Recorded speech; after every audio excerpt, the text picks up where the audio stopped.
Hello and welcome back to the 6th Street Underground as Endless Zone Zero Fancast, discussing all things ZZZ. Brian, it's time for a breakdown. We're going to break down some characters today. Pizza. Hi, Brian. Because we're talking about Caesar. Caesar? I barely even knew her. How long you been holding on to that one? Every time her name comes up, I say it, and no one's there to listen to me or care, but it stays funny to me. We're going to talk about Caesar today. We're also going to talk about Jane Doe, which I feel like we're episode 5, and that means that we're on episode 5 of us just talking about Jane Doe. But, like, she's out. We're actually going to do a little breakdown about, like, how she works, all those things, builds, teammates, how it feels, all of that. We'll do that for Jane Doe and Caesar today. Today I also want to talk a little bit about some of the TV mode changes that have come through since the last time we met. So let's do that, man. Let's jump into a character. Let's do Jane Doe first because she's been out for a while. And that's one that we both have, right?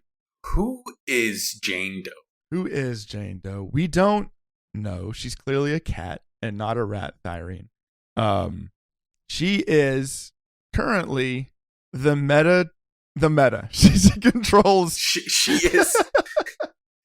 There in theory is a optimal team that runs with her, but really you just need the other 2 people to fill out 3 slots. To put some people in there. The amount of things I have run with just her. Oh yeah. Like, I don't even. It's like there's no need. She is just so good, so strong, so fun, so sexy. the hollows. Yes. The Hollow Zero achievement where you have to like just do it with one character, like you just do it with Jane Doe. She's our second physical anomaly character, second 5 or a S rank anomaly character, but she really plays pretty different from everybody else because she's all about triggering those assaults, right? So she's what we would consider a selfish DPS character. We might have talked about that some when we talked about Ellen earlier, though we didn't do a full episode on Ellen. She's selfish. She wants to be on the field as much as she possibly can so she can stack up the anomaly bar, pop it with this big assault damage, and then stack it up again, rinse and repeat. One of the things that's neat about her is that she lets assaults crit, which is really exciting. So that's how you get like those big... Boy, do they crit. That's how you get those like big chunks of numbers. It's one of those things where like I'll be playing her in Hollow Zero and like you stack onslaught cards and like you get to one assault and things just evaporate. But even in like not Hollow Zero content, when that assault pops, like it pops. Oh, I haven't encountered anything that can stand up to it so far. I haven't beaten at everything, but there's not a boss, there's not a challenge where you can't just throw Jane Doe at them and she will just chew through them like a rat through cheese. Like through cables. Yeah, man, I mean like my heart. a rat through my heart. Jane Doe is here. I'm gonna put that on a Valentine's Day card. So, I mean, like to your point, man, the end game scare quotes for Hollow Zero has these modifiers you can put on. So I was dabbling with the Blitz mode they released today, which is that one we talked about, where like no TV mode, you're just fighting through things. It's a lot of fun. One of the modifiers is like 40% reduced anomaly buildup, and you still don't super notice it with how fast Jane Doe can build up those assaults. I think a lot of that is to do with the way that she gets kind of geared out, right? Like both the characters we're going to talk about today, their kits seem pretty complex. When it comes to actually building them, it's relatively straightforward. Crit rate and crit damage mean pretty much nothing to Jane. I mean, like if you had a bunch of crit, you can get to the point where she's doing a bunch of damage outside of her assault procs, but why would you do that when you could just like stack crap tons of anomaly proficiency so that her anomaly builds up, the assault procs for more. We have numbers for her. 420 anomaly proficiency is the max to get her buff, because she gets an extra attack damage buff when she's in her passion state, right? So like with Jane, she's got normal mode where she's building up a meter from attacking and dodging things. And then passion states when your meter turns red and all of her attacks get fancier. And it just like, it gives more attack. Anomaly builds up faster. She does more damage. She can use her cool whirly gig. I think it's called like a shoo-choo. I didn't write it down. Oh, you're talking about the jump. Sal Cow. The Sal Cow. That's the one. She can do her Sal Cow spin. It's an ice skate term. Is it? You're not messing with me. You're right. That is what it's called. Yeah. I thought for sure. Every once in a while, I don't mess with. No, because she does like skating, but on. Well, I was gonna say, but on knives, but ice skates are on knives. Yeah, so. On land knives. Her Sal Cow jump, which builds up her meter and stuff. Again, like most characters, and I imagine we're gonna end up saying this phrase a lot as we talk about characters. Like, she's all about managing that meter for her passion state. Anyways, if you have 420 anomaly proficiency, you get a max attack buff during passion state. So it's an extra 600 attack flat out. And that's enough to make sure that your assaults will always crit. It's 100% crit rate at 420 AP, which is relatively easy to get to. If you have her Wenjin, it's a cakewalk, right? I actually think mine currently is a little bit below 420. Nice. Let's see. That's not the gamer word though, or the gamer number. The gamer number is it 401? Is the gamer number? I have 401 right now, which is pretty good. No, I'd love to squeeze out more, but I think mine's somewhere around 380 on her. But I also got a crap ton of just pure attack on her. Yes, and that's the other thing we want to build on her, right? Is just like stack a bunch of AP, whenever it's not AP, attack percent, and then penetration is pretty good. Then regular attack after that. The wiggle room for 420 is kind of nice because most of us right now are running her with Seth. And we've talked a little bit about Seth earlier, but his shield gives the person with the shield 100 AP. So like, as long as you have over 320 AP, Seth's shield on, you're good. And it's super easy to keep that up on him because you block, you perfect assist with him, he blocks, and then you immediately launch into a combo that has Jane jump back out. Yes. And so it's almost like it was designed that way. He's the only one with a forward assist, and yet here we are with this wonderful quick assist forwards back to Jane so she can keep popping off. And with that shield that lasts for like 25 seconds, most of the time things are either dead in 25 seconds or I've missed a dodge and been hit and I need a new shield anyways. Yeah. She does have 3 dodges though, so there's really no excuse to miss a dodge. Because even if you panic dodge, you can do it 2 more times. Have you done the new Blitz mode for I have Zero? Not. One of the modifiers removes the red and yellow flashing images for blocks and parries. And it feels so you really just have good. to like know it. A lot of the ones like That's you're scary. like, I know this. I fought this a million times. I know what this is, but I still find out there are moments where I'm like, yeah, I forgot. Luckily, it's not every, at least so far, it's not every enemy. It's just like the medium elite enemies. So like the boxer dudes and stuff. You're not fighting. Gotcha. The big bosses. Yeah, a boss with no indicators. So we're building her out, man. We've got a bunch of AP on her. We've stacked some attack. By and large, the set you want to build for her is Fanged Metal for your 4-piece. That's that physical damage enhancing, assault enhancing set. 2-piece Freedom Blues if you need AP. You can run her with a 2-piece on Hormone Punk. Hormone Punk's one that gives like 10% additional attack. But for most of us, we're still trying to like land around that 420 AP point, even with the Freedom Blues buff. And Freedom Blues is easy enough to farm. When it comes to Wenjin's, like her signature engine is always going to be great, but that's not super interesting to me. The Battle Pass engine for her is actually pretty good if you've had the chance to get it. Because I think the Battle Pass engine cares about things just having anomaly on them. And with her, yeah, there's always things with anomaly on them because she procs 1 assault and then there's that lingering debuff until Which she one does is an the assault. Battle Pass? It's the engine? horrifying looking purple one with the pink lips on it.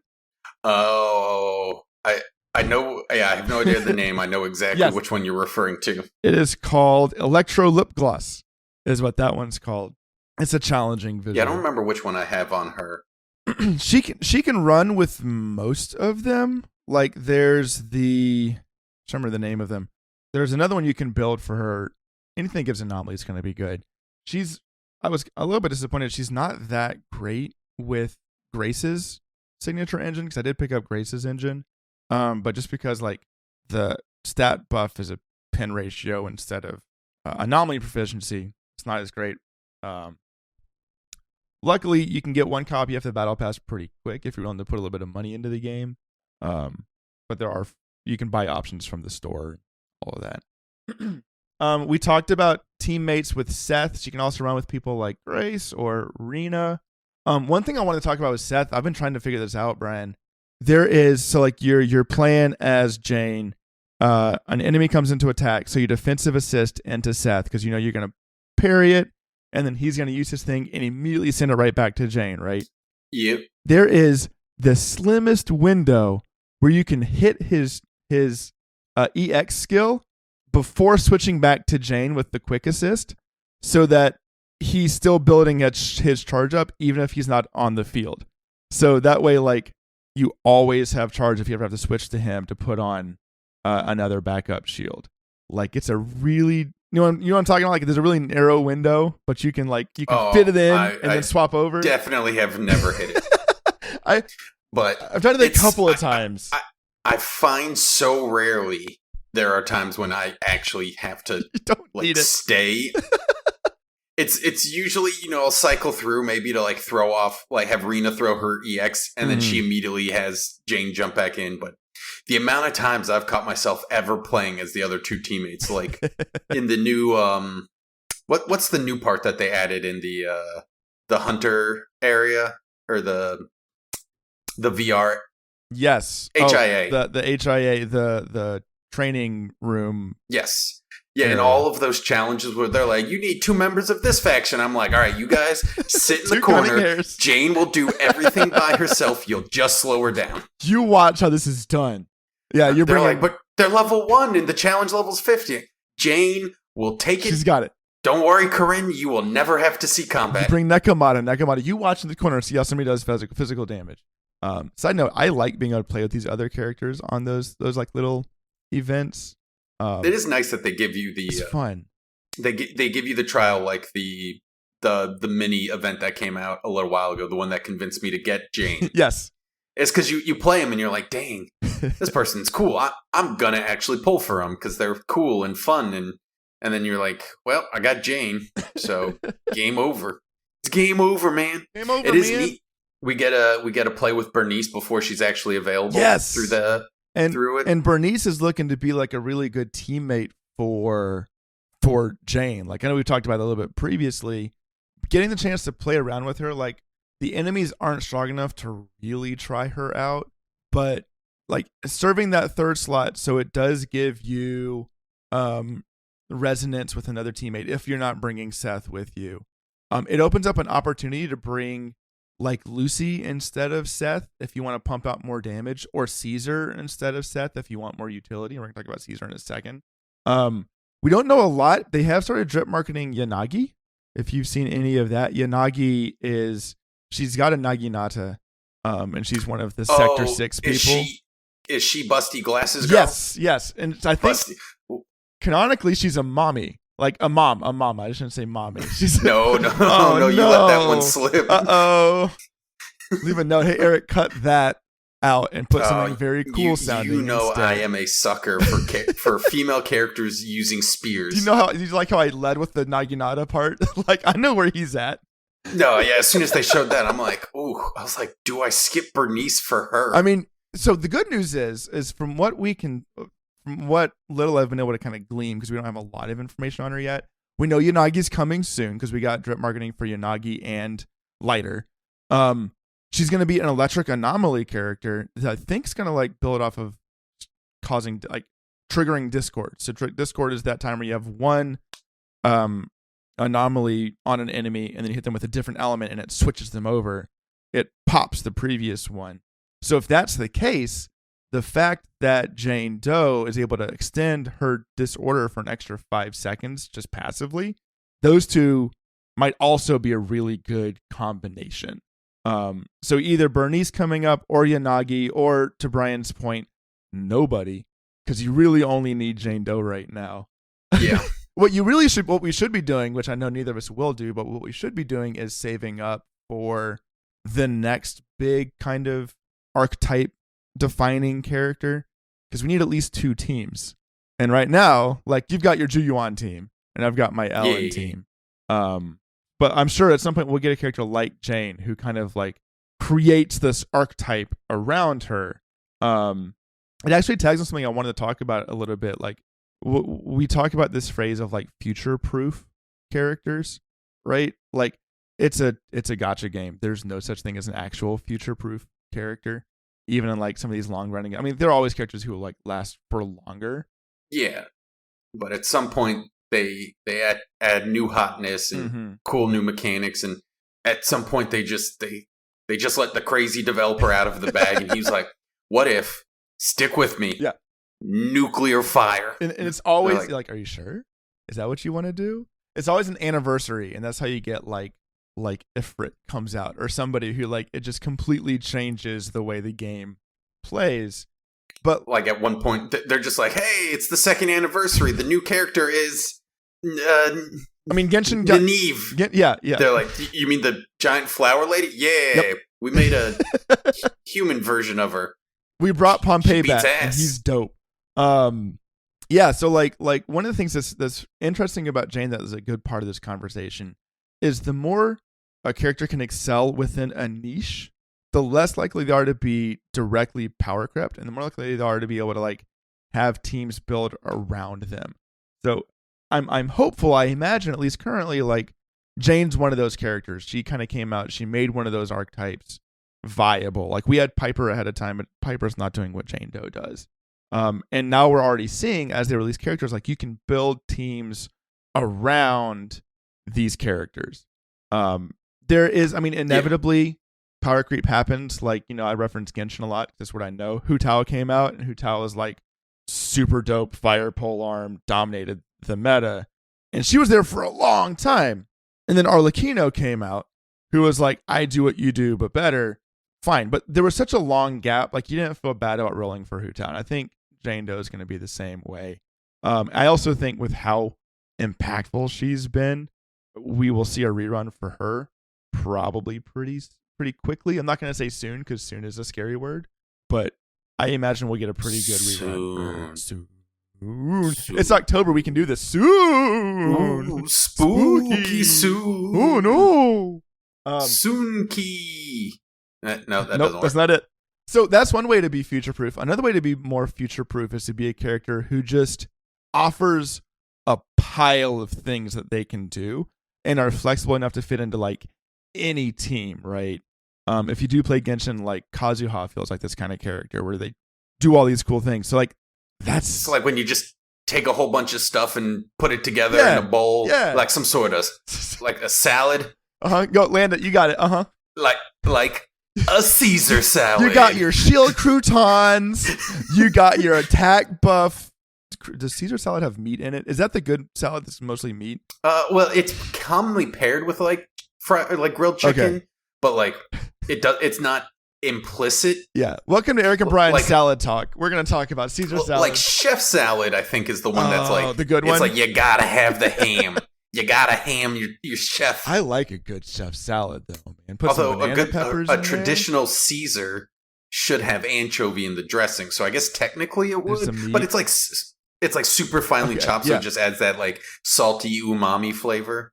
You've got your anti-interrupt umami flavors. You've got your. It's like Caesar is that kind of like other version of like a future-proof character where like we're going to talk about Caesar now. And when we get to talking about their teammates, spoiler alert, it's everybody. Like that's just it's basically they're just everybody. Like what do you need on your team? She fills that role to some extent, I suppose, minus like maybe specifically like the Ellen, the mono ice team. I mean, and even but I mean even then you could If you only got 2 of them, and you're like, here's Caesar. And so let's talk about Caesar a little bit. Like, this is the one that, like, if you're on the fence about Caesar, if you're on the fence about Caesar, but you're excited for somebody else, get somebody else, because Caesar will rerun.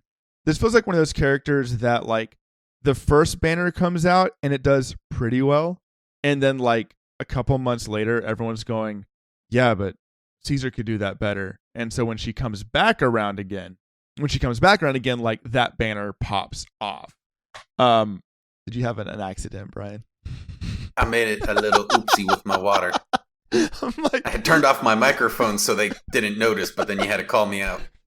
I can cut that out if you want, but it was very fun to be like, I'm talking about Caesar and you're just having a small panic attack on the other side of the screen.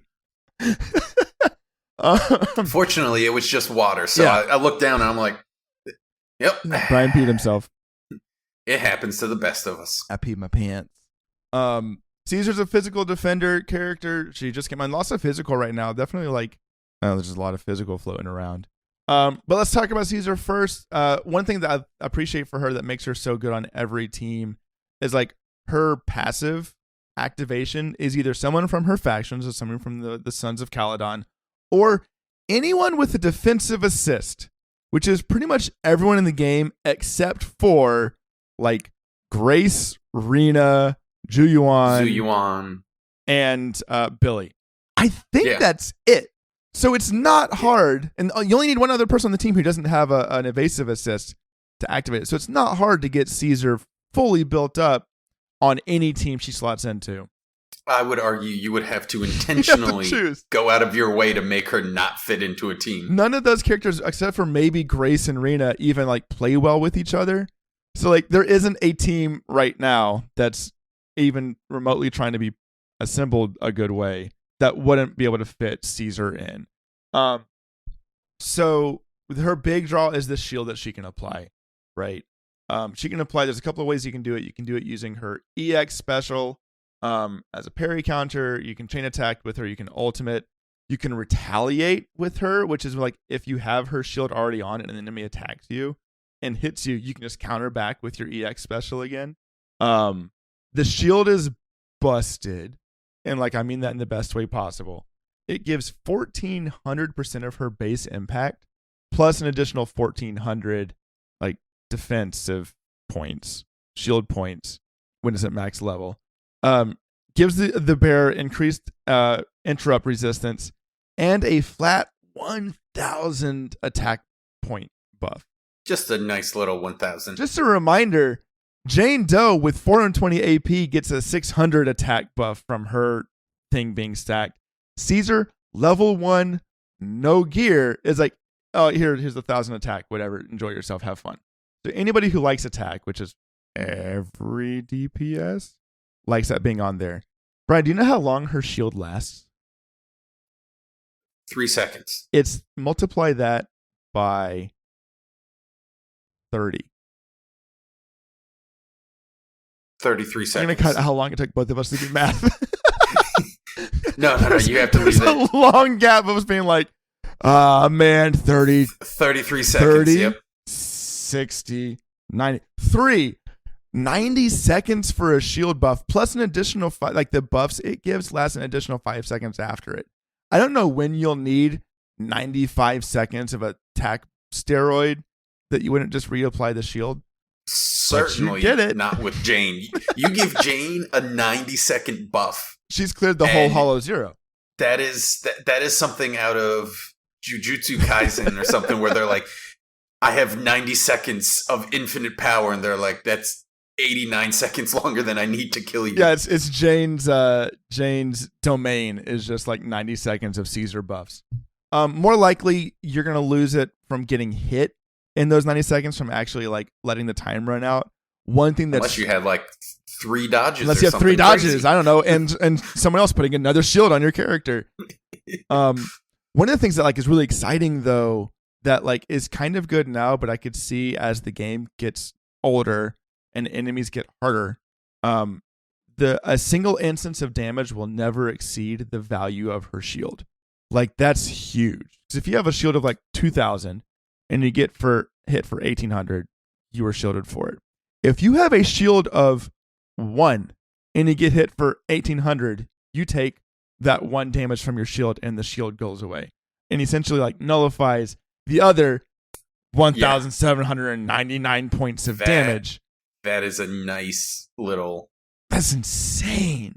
Like that's one of the things that you would expect to be like an S rank buff in Hollow Zero for your shields, not like a passive part of her kit. If you're keeping your shield up, it doesn't matter. But as we get to these fights where like enemies will have some strong attacks, or, you know, like you're fighting some of these big bosses and the screen goes black and white. So, you know, a major attack's coming in and you're out of assist points. If you've got shield, you're good. Like you'll be okay. Not only that, but she debuffs enemies using her team passive, which we talked about is really easy to turn on, making them take 25% increased damage for 30 seconds, which, as we talked about with Jane Doe, is like 10 times longer than what you need to kill most enemies. So you've been buffed. You can't be hurt because you have a huge shield. Your interrupt resistance is up. So if you have an ability like Zhu Yuan, where you just like hold her attacks for a while, or using your Cao Cao jump with Jane, you're not getting knocked away from it. I know Cao Cao already gets increased resistance, but you know what I'm talking about. All from one ability. And you'll notice, apart from the fact that she cares about impact, none of that is like stat dependent. If you're just like leveling up her core skills, you're good to go. She also has a way of grouping enemies using her hold basic attack, which it does consume an assist point. I don't use it very much. Like, I like having it. I wish it was a bigger range, because for consuming an assist point, usually what happens is I use it, it grabs a couple people into me, and then I immediately knock them away again. And so like that was an assist point I could have used. I was gonna say I have done nothing with her because I have not pulled for Caesar, but she was really cool in all the promos and everything. She's a lot of fun. It's worth just playing around with her to see what, because like she can do so many things. The number of different combos you can use to string together to essentially try to switch back out to your other character quicker is really satisfying. Her defensive assist against, I'm just listing off things she can still do. The defensive assist against major attacks is it reduces how much is consumed. It's like when you talked about like screen flashes black, you get hit by an enemy attack. Like even if you assist block it, it consumes more than just one assist point, right? For those big attacks. For Caesar, it's just the one. And then, nope, I'm not done yet. Her ultimate, her skill can be used to perfect parry, which I think we talked about before she came out. So you can use it to nullify the damage of an attack, and it doesn't refund the energy for the skill, but it makes your follow-up EX skill for free. And that follow-up skill has huge amounts of stun damage. So like when we talked about like how she can serve the role of a stunner, it's usually coming from that second EX skill. So finding ways to kind of sneak those in is really valuable. And when you perfect parry, it reduces how much Caesar takes, like damage she takes, by 40% more. Lastly, she has an ultimate that does damage.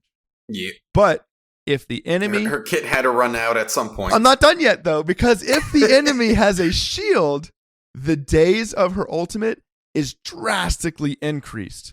So if you're doing, like, it's niche, again, like some of this stuff is like a little bit like her grouping, it's a little bit niche, but if you're doing your Shiyu defense, and it's the timed one, and you're fighting a robot that decided with like 3 health left that it wants to put on one of its shields again, it might be a good time to use Caesar's ultimate, because then she can get huge amounts of stun. So she gets jealous, and she's no she's one gets a shield. Oh, you think you can shield? I'll show you how to shield. You don't get a shield. I get a shield. I'm the shield person, not you. It's wild, man. Like I said, like for these characters, there's a lot we can talk about. We're about to talk about her gearing. Gearing is super easy, but like just a lot baked into her kit. I think it has to be, because otherwise, if you make it on gear, then someone else who has then you just make you put it on someone else. If it's not tied to the character and it's on gear, then it just goes on someone else who has a different kit. It goes on someone else, and like if she wasn't exceptional in so many places, she'd be, I hate the phrase these young people use, but she'd be very mid. You know, like if she wasn't doing all of these things, you'd be going, well, why would I put a Swiss Army knife on my team when I could just put like a dedicated stunner or a dedicated support, whatever. Yeah, she'd be L's in the chat, fam. Oh, that's worse than my breakdown thing. So like I get it's all there, but like when you list it all out, it's very fun. Building her is very easy. A new set came out that is essentially designed for her. So you build Protopunk. And then for 2-piece, you can either do Swing Jazz to give her more energy regeneration so you can get those skills off quicker, or Shock Star for increased days. I've been running the Shock Star one because I like using her as a Swiss Army knife stunner. And I have not had too much trouble keeping her shield on my team. Actually, like farming for gear is a little bit weird. If you're trying to really capitalize on her on the team itself, you kind of want to build her towards the type of team you're using. So right now, if you're doing an anomaly team, you might want to build her with anomaly proficiency and lots of anomaly stuff on her. If you're running her with pretty much any other team, it's kind of, apart from the fact that you want to get as much impact as you possibly can. So like your 6 slot, you want impact % on it. You go crit rate and everything. The reality is that there's only one thing on her entire kit that actually cares about her stat, that scales from her stats. That is the amount of shield provided from her impact amount. So as long as you get rolls with impact, everything else can just be okay. Like it's all going to be good because more crit rate means more damage, more HP means more survival. But what that means is that, like, I think most of us at this point are in the disk drive grind where you're just like trying to farm out either a good set or you're going, well, I want a really good set. So you're either using the Bardic Needle or you're doing runs. I've been doing a lot of runs of the new one because it's also geared for Bernice.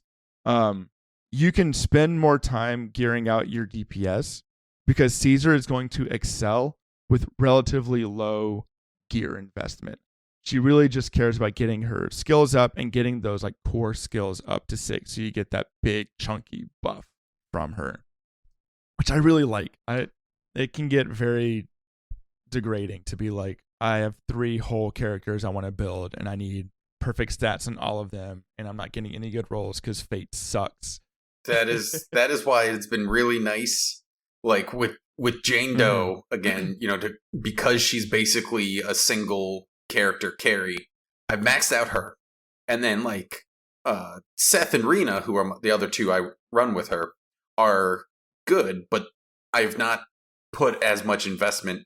I am now saving for the next big character that I'm going to heavily invest in, which whether I decide to go for Caesar or if I go for Bernice or something. Yanagi. So quit talking like it's not going to be Yanagi. We know how this goes. Well, so that begs the question: Do you go for Caesar or do you go for Bernice? If you got limited funds, I mean, which one of the Caledons do you go for?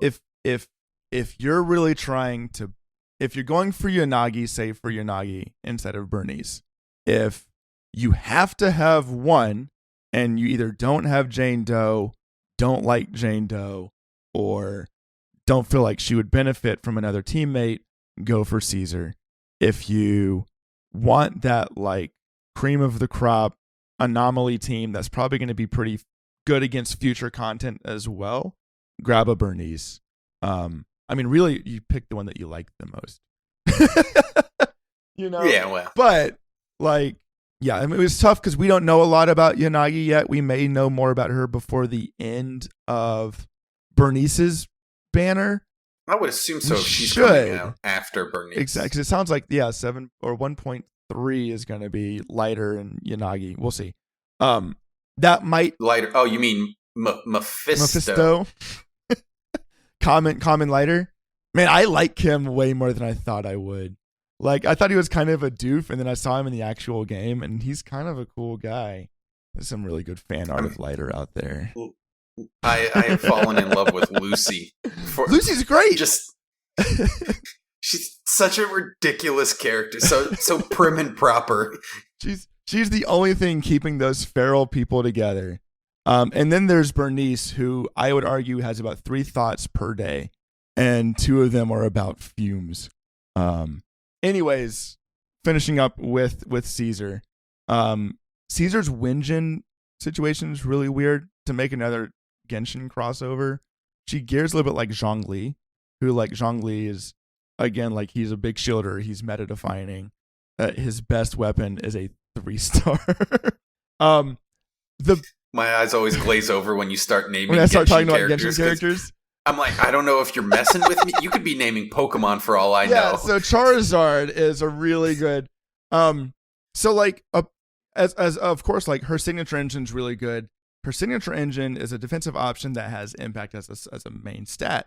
There are no other engines like Wenjins in the defensive line that have impact as a stat. There's one that has like you gain impact if you get hit during the fight, but the phrasing for Caesar's skill is that her shield is generated based on her base impact percentage, so buffs gained during the fight don't matter.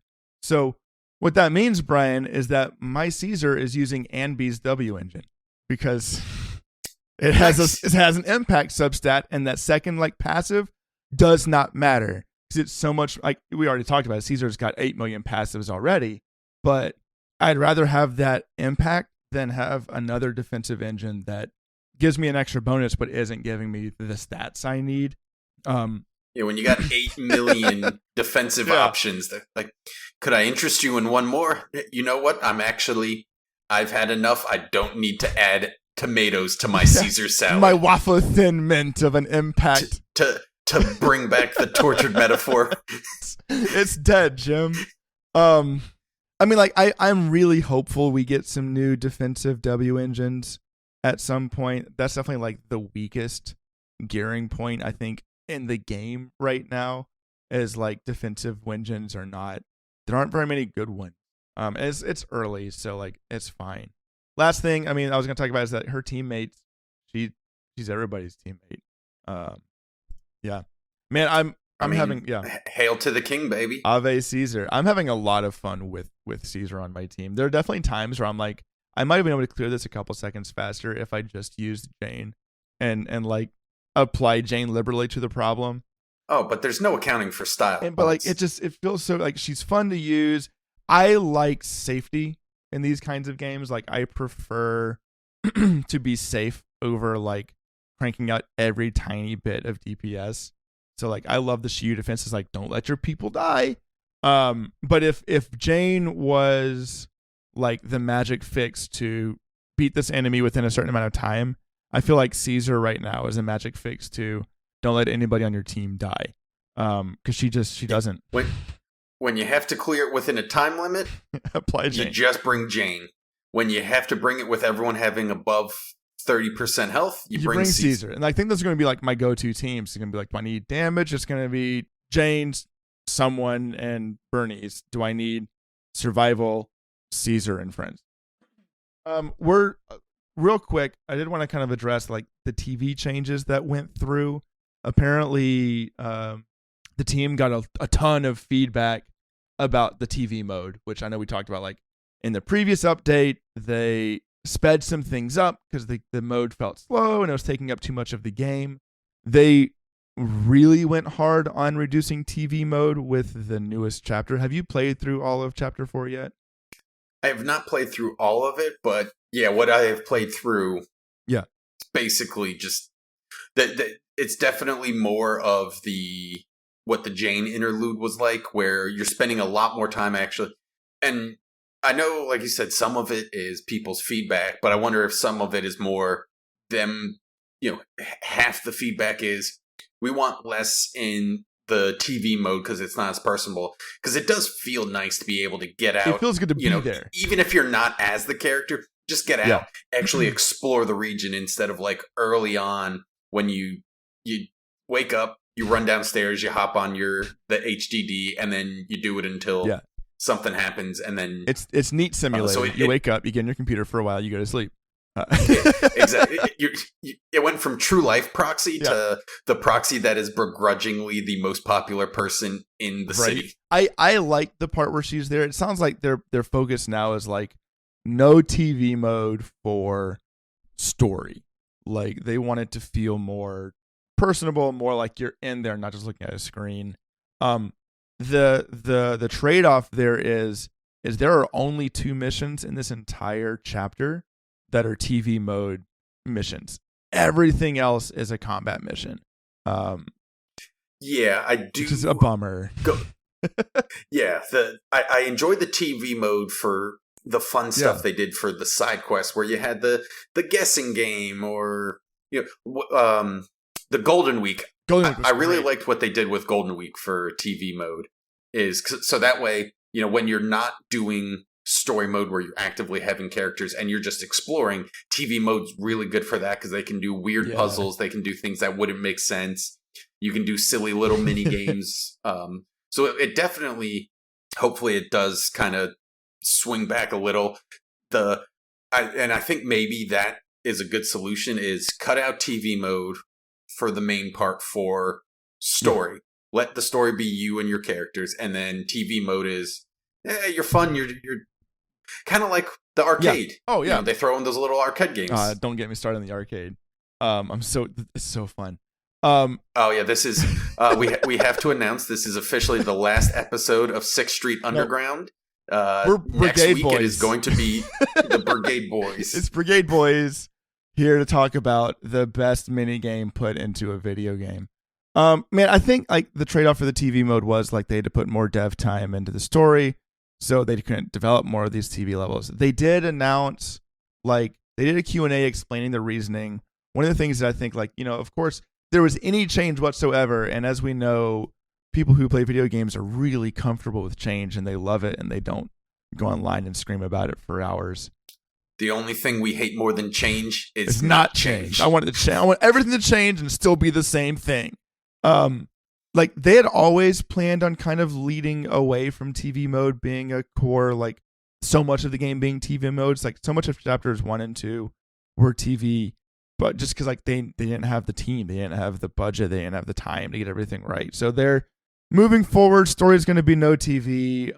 They're actually working on retroactively changing some of the first chapters to not be so TV heavy, but they did send out a tweet acknowledging that there are, in fact, people who do like the TV mode and it's not going away. We're just going to revise it to be more fun. So, like, I think you and I are both in the same mindset of, like, I'll take story in the real world. I will love events that are in the TV mode because, like, the TV events have been really fun so far and they get really creative with them. And, I definitely can see, there is, like you said, they got to strike that balance. If they're putting more resources into the story, they're not going to be able to put it into the random TV mode. So that's when you end up. Because I remember when, like, I think when right before James came out or something, I was reading on Reddit there where a bunch of people were upset that all of the new side quests were just pure combat missions. You just jump in, you kill stuff, you jump out. And that can get a little tedious also. But at that point, we're just complaining because we have too much stuff that we like. Oh, no, too much content. They're like, stop giving us you're not giving us 100% of what we want because you are human and you lack the capacity to please every single person. Can't believe that. In all ways. I think it's like, I think I saw somebody was saying, like, I like having a bunch of combat missions because playing the game is fun and fighting things is fun. But the quests I remember the most were not the ones where I ran up to a bunch of enemies and hit them. They're the ones where, like, I joined an underground bang boo fight club, or that was good. Or did like the prophecy, which is like we could do a whole episode just talking about the prophecy, which is the game. Or the one that really got me was the one about the twin the ballet twins, like the ballet twins. That was a good one with the old man and his daughters. Yeah, like they've done some really cool things with TV mode, and so like I'm looking forward to when we find this balance between like making sure the game feels snappy and fun and enjoyable to be involved in, but also like keeps offering these unique experiences.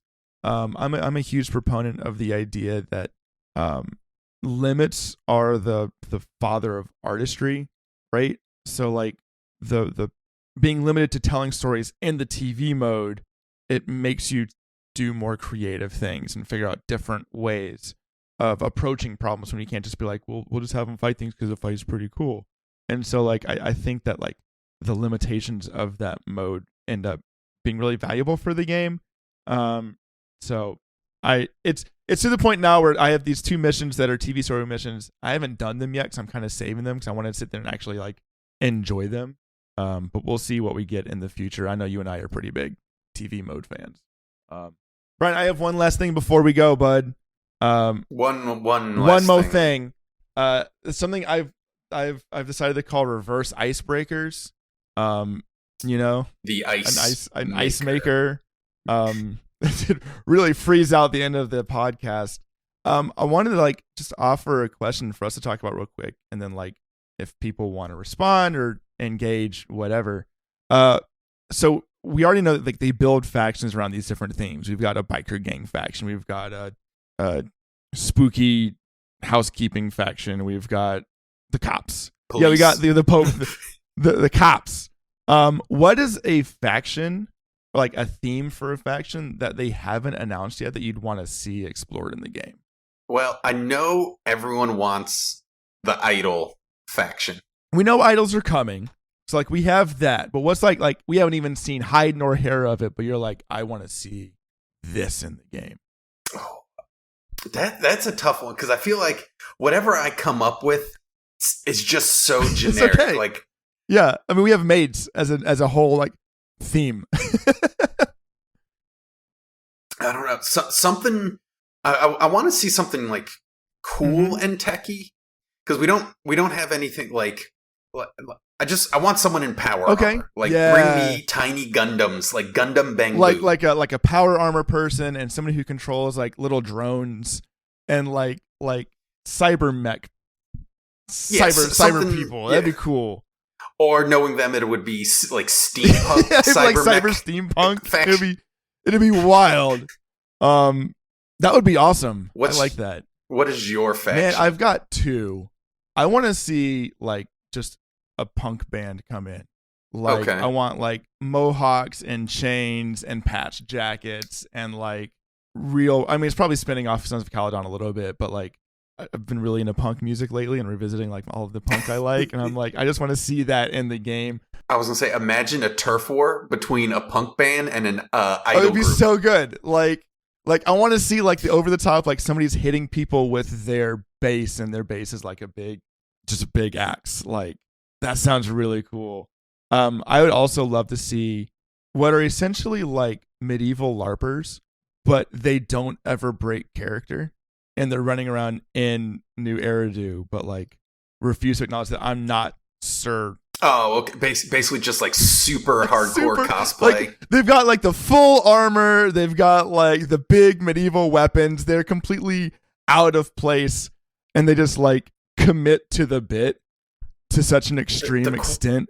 The question I pose to you, Eric, is it possible to be so weird you don't fit in New Eridu?